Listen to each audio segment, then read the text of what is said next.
자, 여러분들 이제 155쪽이 되겠습니다. 분양가 규제와 자율화인데, 뭐 자율화보다는 우리는 항상 규제가 중요하죠. 그래서 분양가 규제를 한번 보시면은, 분양가 상한제라고도, 우리 시험 문제는요, 분양가 규제를 분양가 상한제로 많이 출제를 하거든요. 자, 아까 우리 임대료 규제도 임대료 상한제, 분양가 규제를 또 분양가 상한제. 시험 문제는요, 이 목적을 또 자주 출제해요. 자, 목적이 두 가지가 있거든요. 자, 지금 현재 주택 가격이 급등하고 있어요. 주택 가격이 급등하고 있기 때문에 정부는 주택 가격을 안정시켜야 돼. 주택 가격이 급등하고 있기 때문에 정부는 이 주택 가격을 안정시킬 목적, 주택 가격을 안정시킬 목적으로 분양가 상한제를 실시합니다. 또 하나는 이 신규 주택을 구입을 하는 우리가 무주택자의 신규 주택 구입 가격 부담을 또 뭐 해주기 위해서? 낮춰주기 위해서.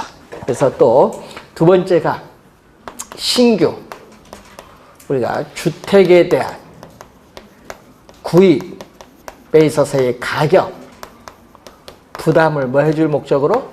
낮춰줄 목적으로 우리는 또 분양가 상한제를 실시를 합니다. 목적이 뭐 대표적으로 두 가지가 있는데, 자, 그러면 분양가 상한제를 실시를 하게 되면은, 자, 수요와 공급이 만나는 점이 바로 시장의 무슨 가격? 균형 가격. 그래서 하여튼 수요와 공급 곡선이 만나는 점이 시장의 균형 가격인데, 자, 여러분이 또 19회 시험 같은 경우에는요, 요걸 우리 시장 가격이라는 용어를 또 출제했죠. 여러분 다 같은 말이죠. 균형 가격, 시장 가격은 같은 말.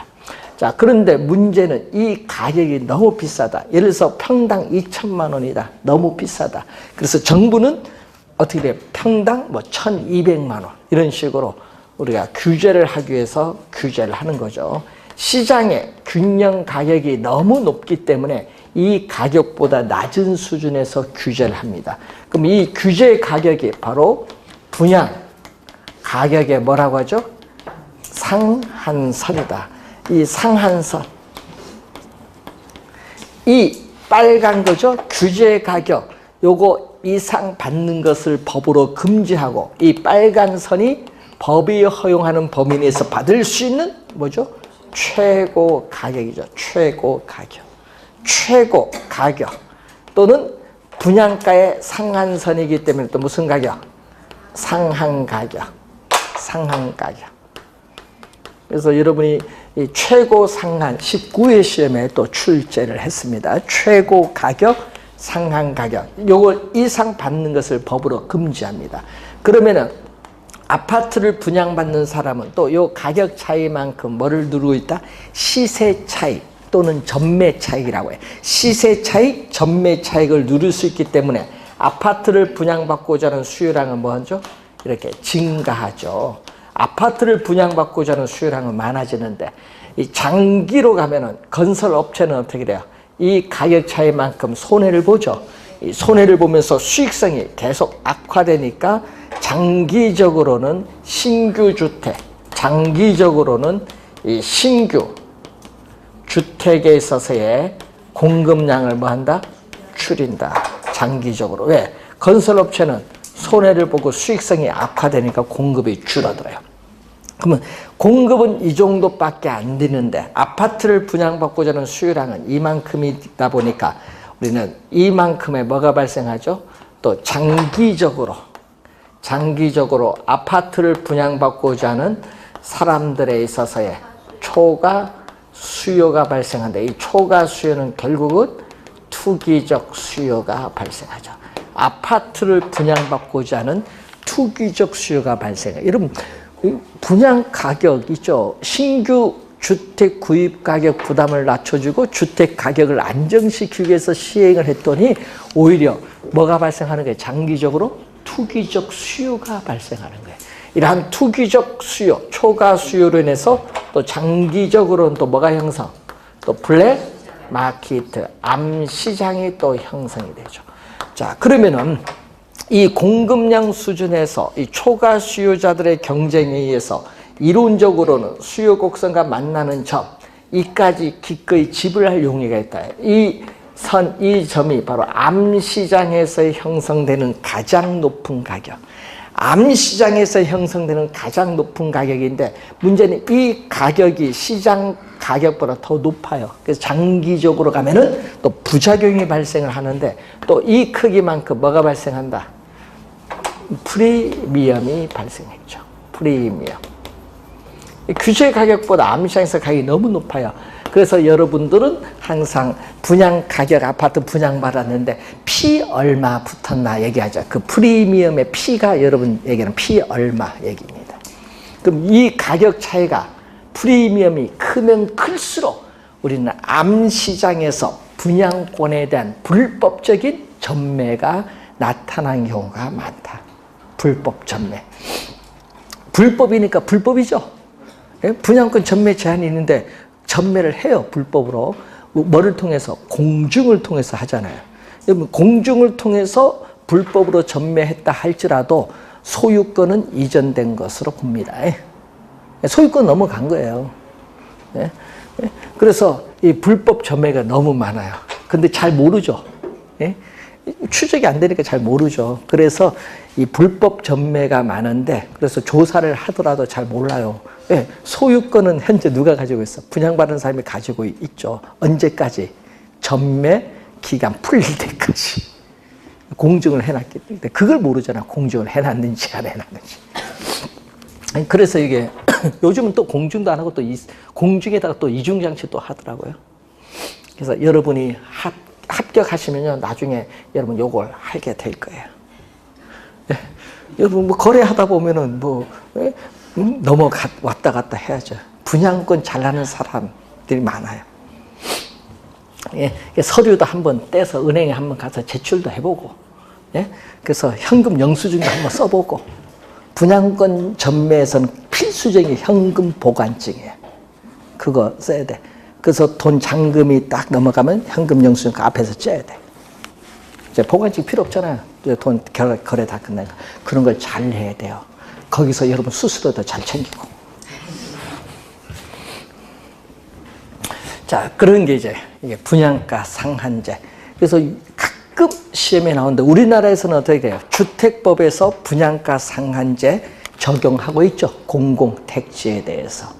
현재 적용하고 있습니다. 그래서 분양가 상한제 적용을 받지 않는 주택 같은 것도 있어요. 분양가 상한제 적용을 받지 않는 주택, 공공택지 중에서도 뭐가 있어요? 대표적으로 도시형 생활주택은 분양가 상한제 적용을 받지 않는데 2년 전 27년 7회 정답 질문입니다. 주택법의 개념을 출제했습니다. 그러니까 여러분 이게 개론만 나온 게 아니라 우리 법상의 용어들이 막 나와요. 자, 그 다음에 여러분 교재 157페이지에 조세정책. 자, 정부가 부동산 조세를 부과하는 목적은 정부의 재정 수입 증대를 목적으로 조세를 부과하는데, 자, 그러면 시장에서 부동산 조세가 부과를 했을 경우에 기능이 나타나요. 그 기능을 보면요. 우선은 정부가 부동산에 조세를 부과하면 공공부문, 대표적으로 뭐 국가나 지방자치단체, LH 뭐 이런 얘기인데, 공공부문과 민간부문, 민간건설 사업자인데 이 민간부문 사이에 자원을 배분하는 기능을 가져요. 우선은. 자, 그리고 또 이 누진세, 종합부동산세는 누진세, 원래 출제했어요. 종합부동산세는 누진세야. 이런 거, 또 누진세 이런 걸 부과함으로써 소득을 재분배하는 기능을 가져요. 부동산 조세의 기능은. 또 우리는 토지 거래 시에 지가 상승분에 대해서 양도소득세를 중과세함으로써 지가를 안정시키고 투기를 억제하는 기능도 가지고 있어요. 또 호화주택 건축에 대해서는 세금을 중과세해서 호화주택 건축을 억제하고, 그리고 어떻게 돼? 임대주택 건설에 대해서는 세금을 감면해 줌으로써 임대주택 건설을 촉진함으로써 주택 문제를 또 해결하는 기능을 가지고 있습니다. 부동산 조세가 가지고 있는 기능이 또 가끔 지문에 나오죠. 여러분, 우리 부동산 조세의 기능이 지문에 나오면요, 정답 지문은 아닙니다. 정답 지문은 따로 다른 곳에서 물어요. 자, 여러분 158페이지 보시면은 이 조세를 배우면요, 항상 여러분 조세를 배우면은 부동산에 취득을 해서 일정 기간 보유하다가 뭐를 하죠? 처분이 이루어지죠. 자, 그러면은 우린 취득에 어떻게 돼요? 부과하는 세금이 취득세예요. 그럼 보유에 있어서 부과하는 세금은 우리는 재산세는 지방세죠. 지방세고, 그리고 종합부동산세는 국세입니다. 그래서 올해 시험에 요걸 출제했거든요. 국세이면서 누진세이면서 보유과세인 것 정답. 원래 그거 출제했어. 야, 5초도 안 걸리죠. 조세 정책에서 지금까지 출제된 중에서 가장 쉽게 출제했어. 다음엔 그렇게 출제 안 해요. 다음에는 어떻게 돼요? 취득세, 재산세, 종합부동산세 여러 개를 지문 속에 넣어서 거기에 개념들을 묻는 문제를 나오죠. 그건 어디서 배우는 거예요? 여러분, 세법에서 배우는 그 기본 개념을 또 출제를 합니다. 잡탕이 잡탕. 처분에는 뭐예요? 처분에는 양도소득세. 대표적이죠. 양도소득세. 그래서 취득세와 양도소득세를 두 개를 묶어서 우리는 거래세라고 하고요. 거래세와 보유과세. 그래서 정부가 우리 이런 얘기를 많이 해요. 뉴스라 보면요. 보유세를 올리려면은 취득세와 양도소득세, 거래세는 낮춰야 돼. 예? 근데 이거 다 올려버리면은 어떻게 돼요? 부동산 시장에 문제가 생겨요. 그래서 여러분, 선진국, 미국 같은 경우는 예를 들어서 보유과세는 높아요. 보유과세 높네. 종합부동산세 이런 거 없어요. 미국은 뭐다? 우리 재산세인데 이 재산세가 높아요. 그리고 재산세가 높은데 재산세를 받아서 어떻게 돼요? 주에서 돈을 쓰겠죠. 그 세금을 쓰면요, 그게 어디 썼는지, 그 세금을 어디 썼는지 여러분들에게 통보가 와요. 우리는 어디 썼는지도 몰라. 통보가 없어, 우리나라는. 예? 예? 맞잖아요. 세금 받아면 어디 썼는지 통보를 해줘야지. 그 여러분 거래할 때 지방교육세는 받아가면서 어디 썼는지도 이거 안 가르쳐줘. 예? 다른 곳을 전용하면 그건 안 되거든요. 그래서 우리나라는 골치 아파요. 통보도 안 해줘. 예? 그러니까 어떻게 돼요? 조세행정이 완전히 돈 받아갈 것만 알았지 쓴 거 내역을 안 가르쳐 주니까 문제지. 그런 게 있죠. 이제 보면은. 그리고 이제 양도소득세 요 두 개거든요. 그래서 미국은 양도소득세가 없어요. 미국은 보유세를 높이는 거래세를 낮추는데 양도소득세 자체는 없어요. 예? 그래서 여러분 투기를 하려면 미국 가서 하든지. 양도소, 그래서 우리나라 사람들이요, 미국 LA와 뉴욕 가서 투기 많이 해요. 영국, 런던 이런 데 가서. 예? 우리나라 못하게 하니까 외국 가서 해요.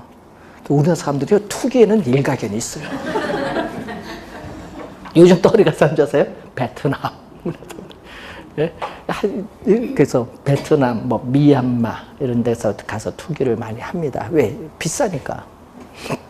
자, 그래서 여러분이 이런 세금인데 간단하지만 시험에 출제를 하는데, 그럼 지금 보유세인 재산세와 관련해서 공부를 하나 좀 배워야 되는데, 우선은 용어부터 조세, 부담의 귀착. 조세, 부담의 귀착을 줄여서 조세의 귀착. 또 조세, 부담의 뭐죠? 정가. 두 가지 용어를 한번 배웁니다. 자, 여러분 교재 위에서 두 번째 줄.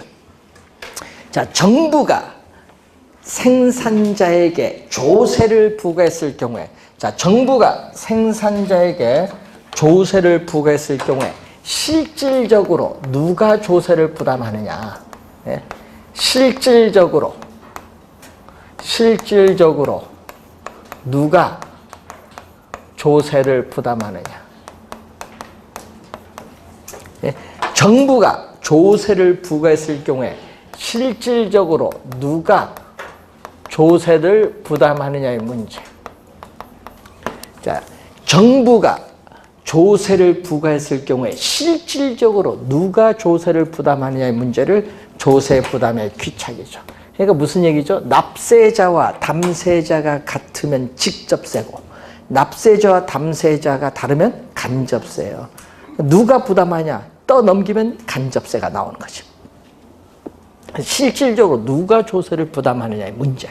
그래서 그럼 정부가 또 생산자에게 조세를 부과했을 경우에 생산자는 조세의 일부 또는 전부를 뭐를 통해서 조세의 전부 또는 일부를 가격 인상을 통해서 수요자에게 떠넘기는 거야. 떠넘기는 것을 우리는 뭐라고 한다?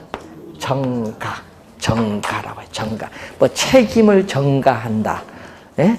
또 우리는 투자이론 가면 위험을 전가한다. 정가라는 용어를 많이 나오거든요. 조세의 정가는 본인이 부담을 해야 될 조세의 일부 또는 전부를 가격 인상을 통해서 누구에게? 소비자에게 떠넘긴다. 가격 인상을 해서 넘어간다. 정가라는 것은.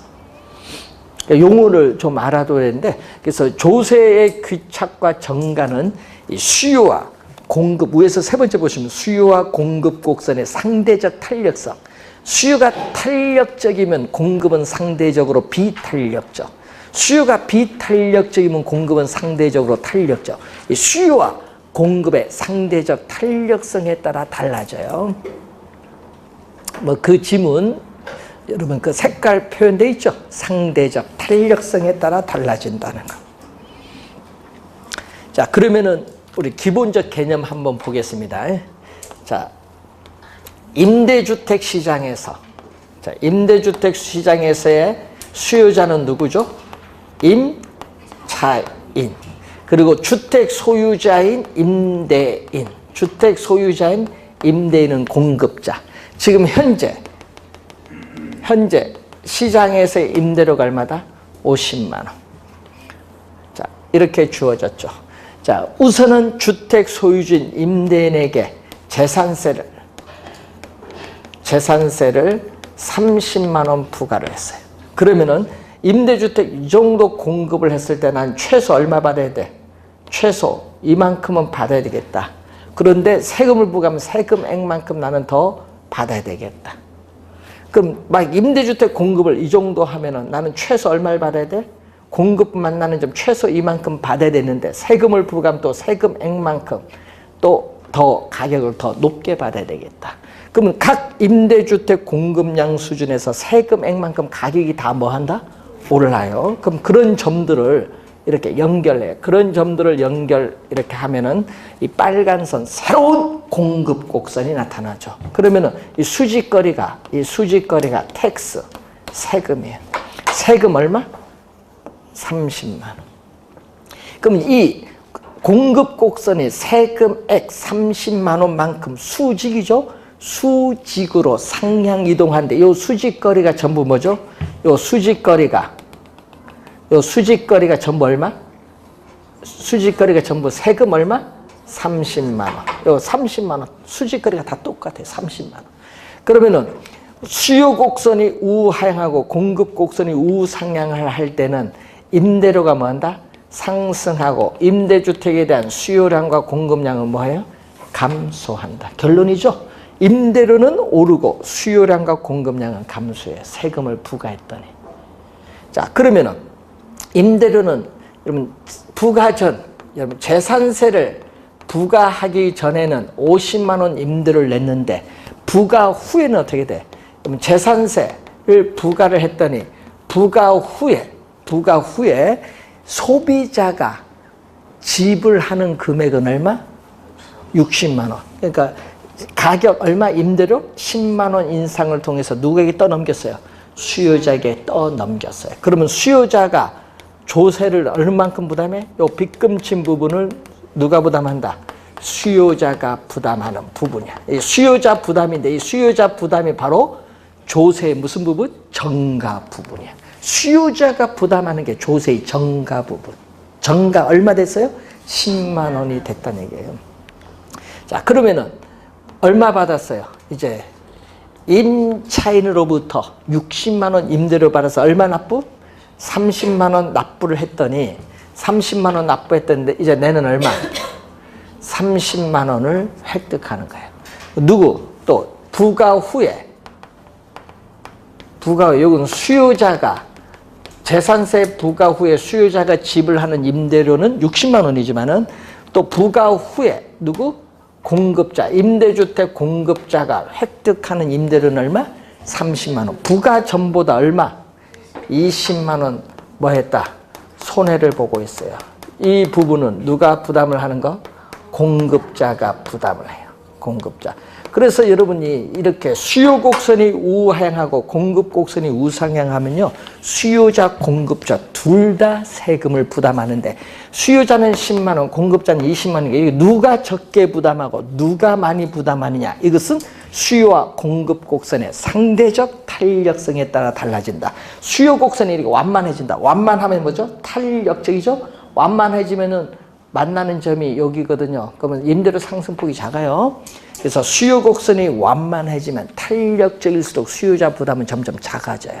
그러니까 수요 공급 곡선의 상대적 탄력성에 따라 부담이 서로 달라지는 겁니다. 자, 우선은 수요자도 부담하면은 수요자도 어떻게 돼요? 세금 부과 전에 비해서 어떻게 돼요? 소비자도 불만이야. 세금 가져가니까 정부가. 또 생산자도 부과 전에 비해서 획득하는 게 적으니까 생산자도 불만이야.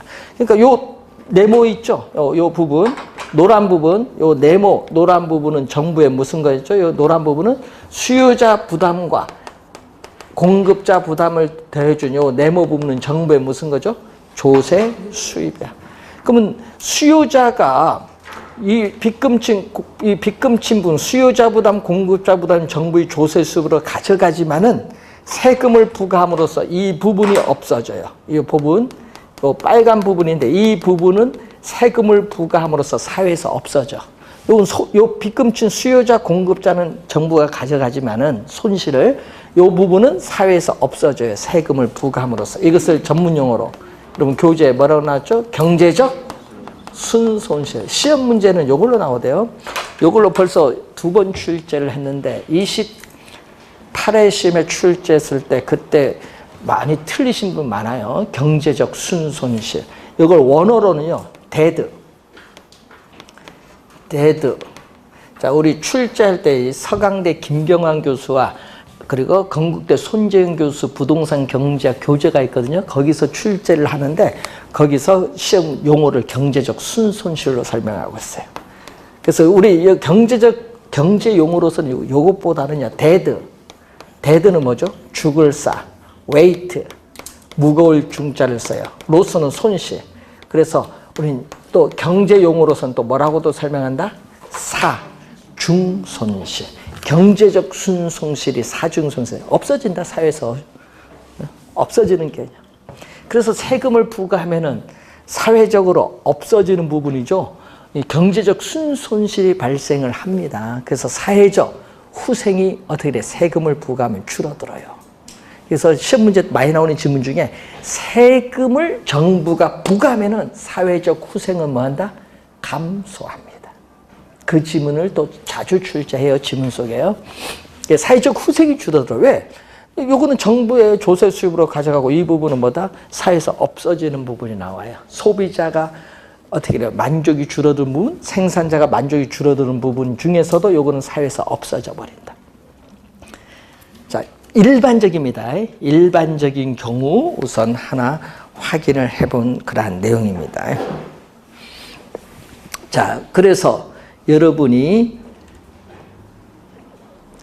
158페이지 밑에 표 바로 위에 보시면은 자, 어떻게 돼요? 세금 부과는 공급자에게 부과하든 또는 수요자에게 부과하든 수요와 공급 곡선이 완전 탄력적인 수평선, 완전 비탄력적인 수직선이죠.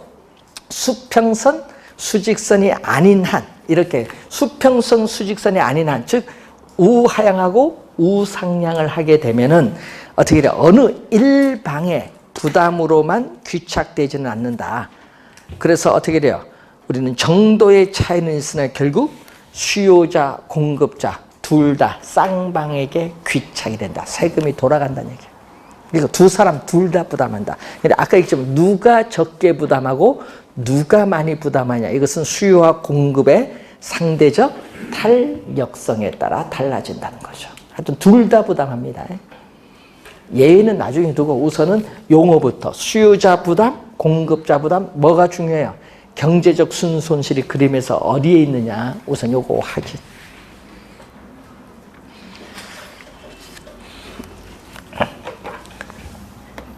자, 지금 현재 자, 여러분 교재 159페이지에 양도소득세의 동결효과 1번 설명합니다. 자, 현재 주택 가격이 급등하고 있어요. 자, 현재 시장에서 주택 가격이 급등하고 있기 때문에 정부는 주택 가격을 안정을 시킬 목적이야. 예? 안정시킬 목적. 예? 안정시킬 목적으로 뭐를 우리는 양도 소득세를 뭐 했다? 중과세를 했어요. 자, 정부는 현재 주택 가격이 급격하게 오르고 있기 때문에 주택 가격을 안정시킬 목적으로 양도소득세를 중과세했어요. 여러분 생각해보면 돼요. 노무현 정부 시절과 이 문재인 정부 시절에 양도소득세 중과세 하고 있잖아요. 그럼 중과세를 처음에 딱 했더니 어떤 문제가 생기느냐. 중과세를 했더니 주택 소유자는 주택을 보유하고 있는 소유자는 주택을 처분을 하면은 양도소득세 중과세로 인해서 세금 많이 내겠죠. 뭐 36% 적용하다가 뭐 50%라 하면 이게 퍼센트 얼마 안 되지만 금액이 크거든요. 가격 차이가 클수록. 그러면 세금 많이 내요. 그러니까 세금을 많이 내야 되니까 세금을 내지 않으려고 처분을 하려고 하지 않는다. 예? 세금 많이 내니까 처분을 기피해요. 기피하고 팔려고 내놓은 주택도 걷어들여요. 그러다 보니까 오히려 부작용이 나타나는 거예요. 처분을 안 해버리니까 돌아가야 되는데 시장에서. 그래서 주택 가격이 어떻게 돼요? 주택에 있어서 처분을 하지 않으니까 주택 공급이 뭐 하는 효과가 나타난다? 감소하는 효과. 주택 공급이 줄어드는 효과. 시장에서 오히려 주택 공급이 줄어들어요. 예? 부작용이 벌써 나타나죠? 주택 공급이 줄어들면서 주택 공급에 이걸 전문용어로 동결 효과라고 해요. 주택 공급에 무슨 효과? 동결 효과. 용어가 좀 어렵네요. 2년 전 28회 시험에 또 출제했거든요. 주택 공급의 동결 효과. 요거 28회에 나왔어요. 처분을 하지 않음으로써 주택 공급이 줄어든다. 요걸 출제를 했어요. 시험에 뭘 내겠어요? 주택 처분을 증가시켜서 뭐 이렇게 나왔겠죠. 공급이 줄어드는 동결 효과로 인해서 부작용이 나타나는 거예요. 그래서 주택 가격이 안정되기는커녕 주택 가격이 오히려 뭐 한다? 상승할 수 있다. 그러니까 여러분이 다른 조건이 변화가 없죠. 뭐 여러 가지 조건도 있겠지만 오히려 상승해요. 그런데 우리나라는 이 상승폭이 너무 커서 문제였지. 여러분이 예를 들어서 여러분이 주택 가격이 우리 뉴스에 많이 나오는 용어 아파트가 음마 아파트인가요? 이게 좀 잘 많이 나오는데 그 음마 아파트가 많이 나오는데 음마 아파트가요. 97년도에 얼마인 줄 아세요? 1억이에요. 33평. 1억인데 97년도에 이것이 2005년도에는 얼마냐? 10억이에요. 중과사니까 가격이 급등하니까. 그러면 요즘 얼마인 줄 아세요? 예? 또 문재인 정부 약간 했잖아요. 예? 22억까지 올랐어요. 지금 최근에 거래 18억 거래됐는데 22억까지 올라간 거예요. 가격이 뭐 2배 이상씩 올라가 버리니까 이게 문제지. 가만 놔두면 그렇게 안 올랐어요. 시장에 그걸 맡겨둬야 됐는데 하여튼 뭐 왜 규제를 하는지 몰라. 맡겨두면 그렇게 가격 급등 안 했을 텐데. 그래서 지금 가격이요. 서울특별시 가격이 상당히 많이 올랐어요. 예? 하여튼 예상 못한 부작용이 발생한 거예요. 그런데 문제는 오르면요. 규제를 하면 떨어져야 될 거 아니야. 떨어지지는 별로 안 해. 예? 한 번 오른 가격이 밑으로 떨어지지 않으려는 성질. 요거 뭐라고 해요? 하방 경직성이 있어요. 주택 가격은요. 한 번 오르면 밑으로 떨어지지 않으려는 성질이 많아요. 하방 경직성이 있어요. 오를 때는 아까 얘기했지만 7, 8억 오르고 떨어질 때는 1억 떨어지고 좀 지나면 또 복귀해. 그거예요. 그래서 이 주택 가격이 너무 올라도 문제입니다. 여기에. 그래서 정부가 어떻게 돼요? 양도소득세 중과인데 무슨 중과세 놓고요. 책임은 누가 지는 사람이 있어요? 없잖아요. 주택가격 오르면 책임. 그거 뭐 투기 세력이 투기 세력이 보는데 정책 잘못하니까 생긴 거지. 무슨 투기 세력이에요. 실수요자 그만큼 대기자가 많다는 거예요. 그럼 서울특별시에 전월세 사는 사람이 46%예요.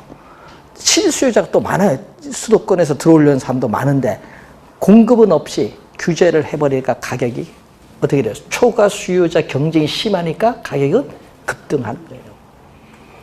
하여튼 방법은 뭐야? 공급을 늘려주든지 뭐를 해줘야 돼? 규제를 풀면 그렇게 많이 오르지는 않는 거예요. 뭐 규제를 하려면 양도소득세 중과세를 하는 것이 아니라 돈줄을 끊었어야지. 예? 그러면은 어떻게 돼요? 그렇게 급등하지도 않았을 거예요. 돈줄은 나중에 끊었잖아요. 예? 그러니까 이제 문제가 생긴 거죠. 그래서 이런 부동산 정책이 그래서 어려운 겁니다. 예? 여러분이 장관하면 더 잘 알 것 같아요. 자, 여러분 교재 168페이지에 부동산 이용에 거기 최유효 이용, 이미 토지의 특성에서 우리 앞에서 배운 최유효 이용입니다. 자, 우린 일반 상품에는 적용되지 아니하고 부동산에만 적용되는 용어예요.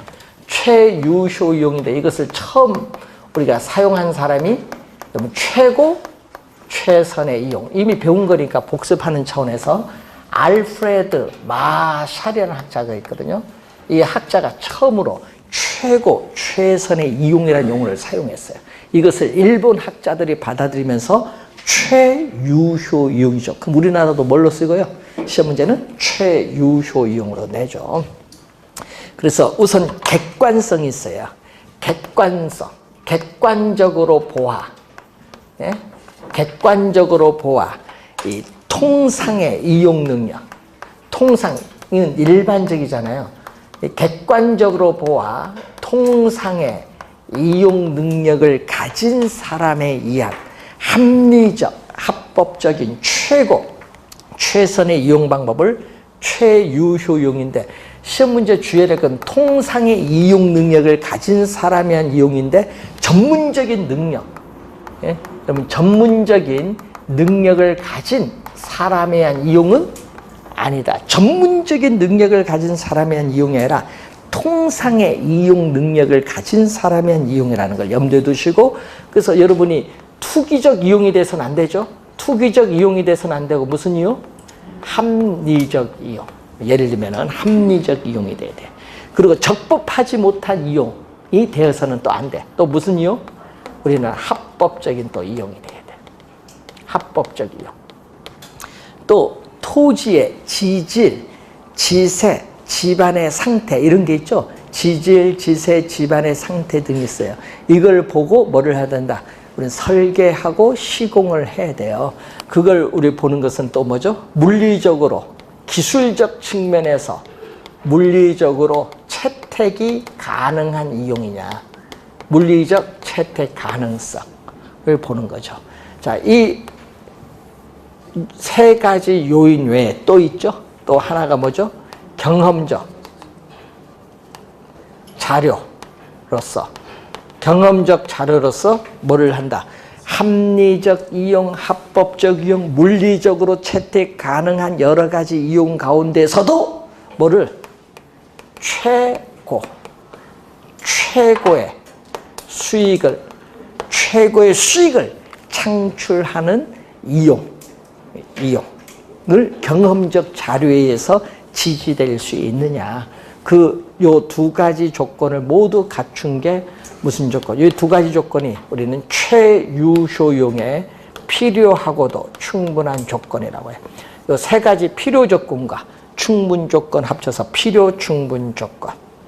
최유효 이용을 위한 필요하고도 충분한 조건은 이 네 가지 조건을 모두 갖출 때 얘기죠. 또 2년 전에 또 출제를 했습니다. 합리적, 합법적, 물리적으로 채택 가능한 여러 가지 이용 중에서도 최고의 수익을 창출할 수 있는 이용이 무슨 이용? 최유효 이용이다. 개념 한번 또 출제했습니다. 누구의 개념? 마샬. 그래서 여러분 여러 가지 토지 이용을 할 때 있어서 토지 이용의 우선순위를 결정하는 기준이야. 어느 걸 먼저 이용을 해야 되냐. 토지 이용의 우선순위를 결정하는 기준이면서 각종 부동산 활동에 대한 행위의 기준을 또 제공해주는 개념이 최유효 이용입니다. 개념 정확히 기억을 해두셔야 돼요. 이거는 부동산에만 적용되는 고유 용어니까 일반 상품 시장에는 적용이 안 돼요. 부동산 배우면 이 용어는 반드시 알고 있어야 되는 용어. 자, 그리고 오른쪽으로 넘어가서 169페이지에 중간에 박스에 집약도라는 용어가 나와요. 자, 우리 지대 이론에서 또 우리 관련해서 또 관련이 있거든요. 지대 이론과 토지 이용에서의 집약도. 그 박스를 보는데 단위 면적이라는 용어가 나와요. 자, 우리 단위 면적은 앞에서도 배웠는데 1제곱미터입니다. 가로 세로 1m, 1m 곱해주면은 1제곱미터를 우리는 단위 면적. 그러면 단위 또 문제 보면요. 또 문제 풀다 보면 또 단위 거리라는 용어가 나와요. 문제 풀다 보면 단위 거리는요. 1km. 예, 단위 거리는 1km. 단위 면적 하면 1제곱미터. 그럼 시험 문제 우리 1제곱미터 나오면 좋은데 꼭 그렇게 안 나오고 단위 면적 땅 뭐 이렇게 나오거든요. 그러면 이 토지에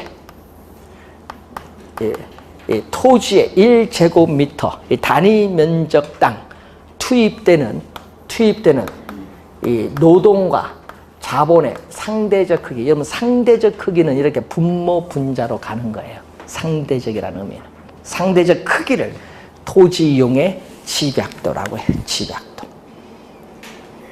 자, 여러분 도심에 가까이 오면 어떻게 돼요? 도심에 가까이 오면은 토지 가격은 비싸잖아요. 토지 가격은 비싸니까 토지는 뭐다? 비싸면 적게 투입을 해야 되고 상대적으로 노동 자본이 싸니까 노동 자본은 많이 투입해야 돼. 그 분모는 작아지고 분자는 커지니까 요 집약도는 뭐야? 높아져요.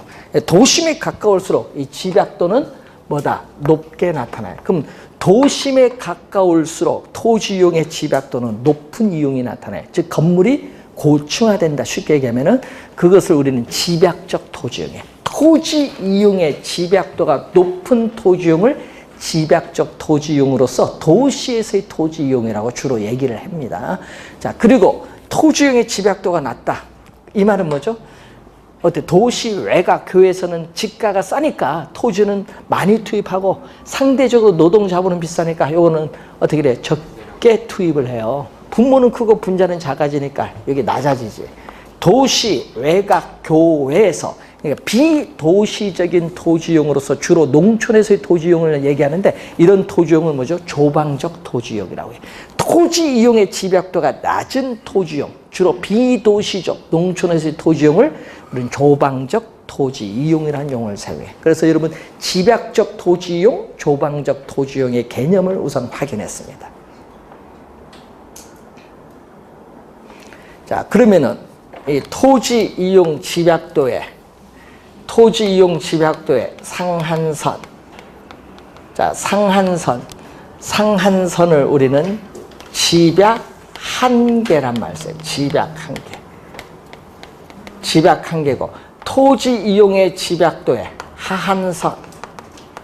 하한선은 조방 한계란 말 써요.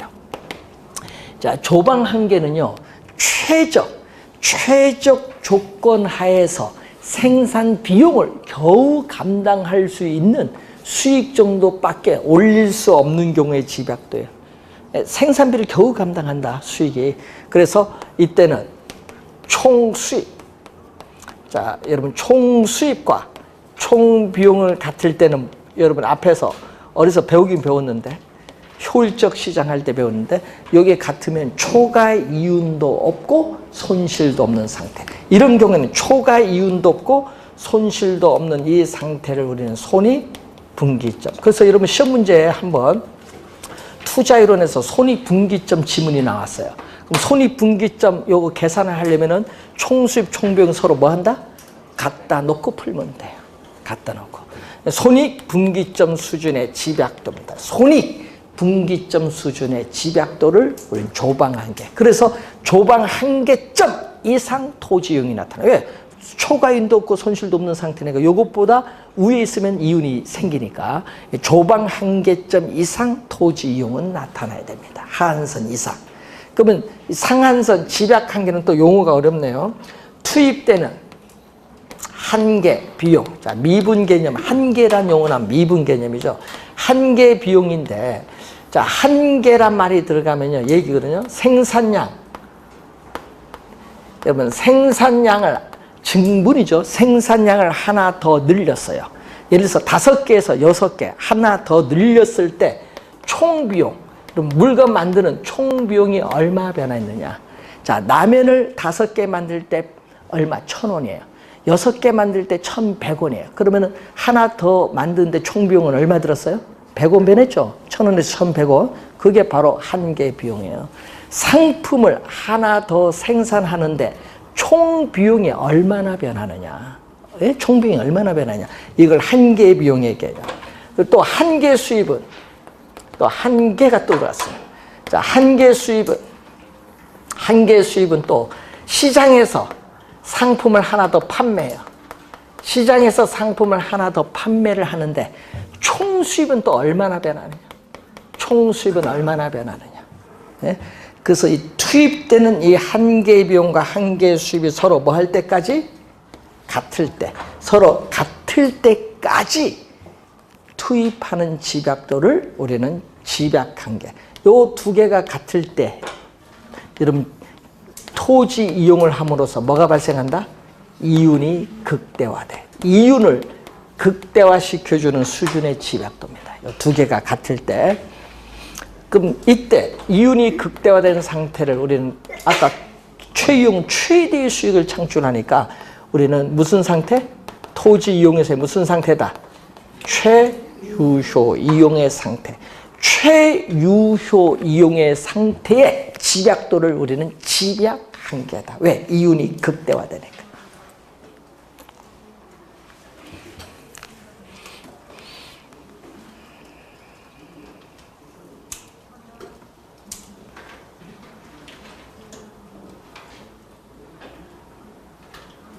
그래프를 그리면 여러분 이제 그래프는 이해가 안 되니까 우선 말로 설명하는데, 그래서 우선은 집약한계, 조방한계의 용어를 우선 배운 용어입니다. 자, 여러분 교재 집약도에 대한 얘기를 했고, 그리고 여러분 교재에 입지 잉여가 나오죠. 170페이지에. 자, 동일한 산업, 예를 들어서 여러분이 제조업이라든지 동일한 산업 경영, 운영을 하는 거죠. 동일한 산업 경영을 하는데 토지 이용의 집약도, 이거 배운 토지 이용의 집약도는 같아요. 집약도는 같은데 뭐가 다르냐? 입지 조건이 달라. 자, 여러분 입지 조건 하면요, 자연적 조건, 사회적 조건, 경제적 조건, 행정적 조건이 있거든요. 이런 입지 조건이 다를 경우, 그럼 뭐 위치가 다르다든지, 예를 들면은 집약도는 같은데, 그래서 입지 조건이 달랐을 때, 입지 조건이 양호, 좋은 경우에 생기는 이익을 전문용어로 뭐라고 하죠? 입지 잉여. 집약도는 같은데 위치가 저기보다 내가 더 유리하다. 그래서 수익이 더 많이 발생할 수 있잖아요. 이런 게 입지상에 뭐가 발생했다? 잉여가 발생한 거야. 여러분, 입지상에 잉여가 발생한 거죠. 그러면 입지상의 잉여인데 문제는 토지 이용의 집약도도 같고 입지 조건도 같다. 동일할지라도 입지 잉여는 어떻게 돼요? 입지 주체에 따라 어떻게 돼요? 달라질 수도 있어요. 입지상의 잉여가 플러스일 수도 있고 또는 마이너스가 나타날 수도 있어요. 그래서 모든 산업에 또 동일하게 발생하는 것은 아니다. 또 산업에 따라 입지상의 잉여는 또 다르게 나타날 수도 있어요. 자, 입지상의 잉여가 발생을 하면은 좀 더 유리한 위치에서 어떻게 돼요? 토지를 차지하여 경쟁을 하고자 해요. 그래서 뭐가 발생한다? 좀 더 유리한 위치를 차지하고자 하는 입지상에 뭐가 발생하죠? 경쟁이 발생해요. 하여튼 경쟁이 발생하면 이제 가격은 오르죠. 그래서 토지의 가격, 지가는 경쟁에 의해서 좀 더 유리한 위치에서 토지를 차지하고는 경쟁으로서 가격은 올라요. 여러분, 토지의 가격이 오르면 토지는 적게 투입을 해야 돼요. 그래서 지가가 오르면 토지 이용에서의 집약도도 뭐 한다? 높게 나타나요. 직가가 오르면 집약도도 높게 나타나고 집약도가 높으면 다시 직가가 또 올라. 직가가 오르면 다시 집약도도 높아요. 자, 여러분 우리 서울의 마곡지구 아시죠? 지금 마곡지구 개발이 한 40% 정도 됐거든요. 100% 본다면 지금 마곡지구 개발 40%. 그러면 40% 됐는데 거기 뭐 산업 기업도 들어오고 뭐 산업단지도 들어오고 막 하는데 주거용은 공항에서 고도 제한이 있어서 그 높게 가지는 못하고 하여튼 40% 개발됐어요. 근데 문제는 마곡지구가 처음에 얼마인 줄 아세요? 처음에 할 때 한 몇 년, 한 10년 됐나? 뭐 그때 1,700, 800이고요. 그러다가 한 5년 전에 2,100 하다가 지금 2,500, 2,600이에요. 그러니까 집가가 계속 이제 오르는 거예요. 그럼 집약도는 더 높아지겠죠. 집약도 더 높아져. 그럼 집약도 높아지면 또 집가가 또 뭐해? 또 올라요. 이게 계속 반복이 돼.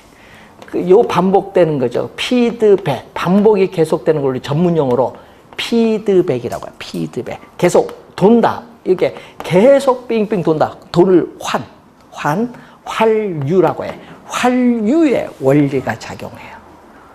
항상 집가가 오르면 집약도는 높고 집약도 높아지면 집가가 오르고 계속 반복이 이루어져요. 이걸 피드백 원리가 작용하는 거예요. 집가와 토지용의 집약도 사이는 이게 작용하고요. 집약도는요. 그래서 집약도는 결국은 1차 산업이 뭐죠? 농림수산업인데 1차 산업보다는 어떻게 돼요? 2차 산업인 제조업이 더 높고 여기보다 뭐 서비스업이 더 높아요. 몇 차? 서비스업 몇 차? 3차 산업. 3차 산업이 서비스업이고 요즘에 4차 산업하면 뭐죠? IT 뭐 이런 산업이 4차 산업. 앞으로 뭘로 가요 이제? 4차 산업에서 요즘 5차 산업이라는 용어가 나오대요. 5차 산업의 형태로 그만큼 빠르게 변화를 하고 있어요. 여러분 1차 산업에서 2차 산업 나오는데 이게 오랜 시간이 걸렸거든요. 2차에서 3차 산업 넘어오는데도 이거 한 100년간 걸렸는데 요즘 3차에서 4차인데 한 20년도 안 걸려. 4차에서 5차 가는데 이것도 얼마 안 걸려. 그만큼 기술이 빠르게 발전하고 있다는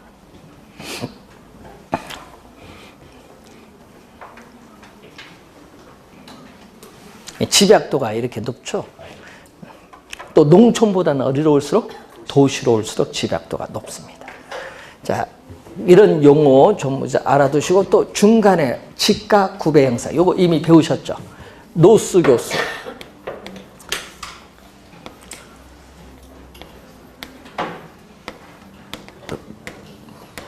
이 남가주 대학에 우리가 노수 교수는 미국의 조그만 도시 토페카라는 도시가 있어요. 토페카를 연구하죠. 그래서 미국의 캔자스주 이미 배운 겁니다.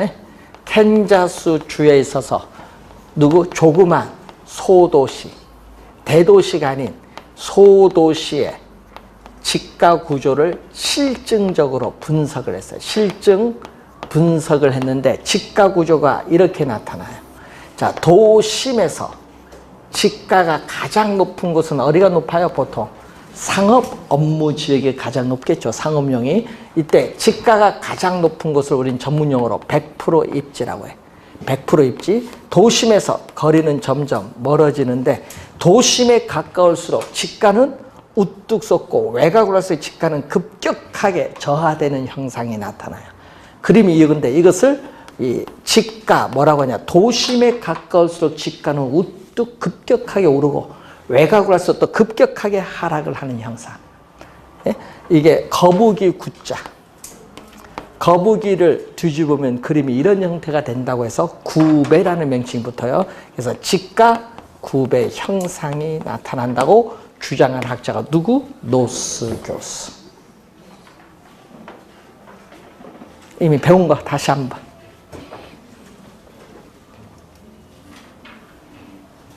자, 지금 배우는 단원이 뭐죠? 부동산 이용이거든요. 이용. 여러분, 부동산 이용은 이번 12월 요때 강의를 하고 앞으로 1월부터는 강의 없어요. 부동산 이용. 왜? 출제를 30회 시험에 안 하는데 문제는 요게 가끔 우리 다른 단원의 용어들이 섞여서 나오잖아요. 그 용어를 이해하기 위해서 배우는 거니까 부동산 이용은 30회 시험에 출제를 하진 않습니다. 근데 다른 단원에 섞여서 용어가 나오기 때문에 그 용어 이해하기 위해서 배우는 거다. 이렇게 생각하시면 되겠습니다. 자, 여러분 잠시 쉬고 171페이지에 도시 스프롤 형상 보도록 하겠습니다.